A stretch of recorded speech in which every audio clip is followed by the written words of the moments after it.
उपमुख्यमंत्री अजित पवार यांच्या विमान अपघाताच्या चौकशीत आता वेग आला असून प्राथमिक तपास अहवालातील काही धक्कादायक निष्कर्ष समोर येत आहेत। लिआर जेट 45 या विमानाच्या अपघातामागे नेमकं कारण काय याची चौकशी सुरू झाली आहे। राज्याचे उपमुख्यमंत्री असलेल्या अजित पवार हे 28 जानेवारी रोजी बारामतीमध्ये जिल्हा परिषद निवडणुकीच्या प्रचारासाठी विमानानं जात होते।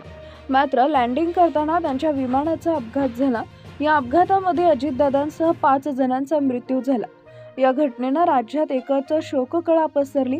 त्यानंतर डीजीसीएनं या अपघाताच्या चौकशीचे आदेश दिले।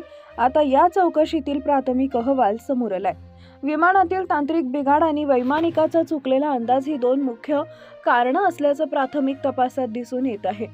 तांत्रिक बिघाड प्राथमिक अहवालानुसार विमानानं लँडिंगसाठी धावपट्टीच्या दिशेनं कूच केली असताना त्यात काही तांत्रिक बिघाड झाला असावा असा संशय व्यक्त केला जातो आहे। विमानाची नियंत्रण प्रणाली किंवा इंजिनमध्ये शेवटच्या क्षणी उद्भवलेल्या समस्येमुळे विमान अस्थिर झाले होते।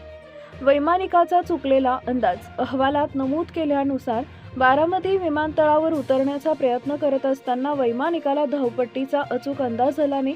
प्रतिकूल हवामान किंवा तांत्रिक अडचणींमुळे लँडिंगचा अँगल चुकला, ज्यामुळे विमान नियोजित ठिकाणाऐवजी बाजूला आदळलं असल्याचं म्हटलं जात आहे।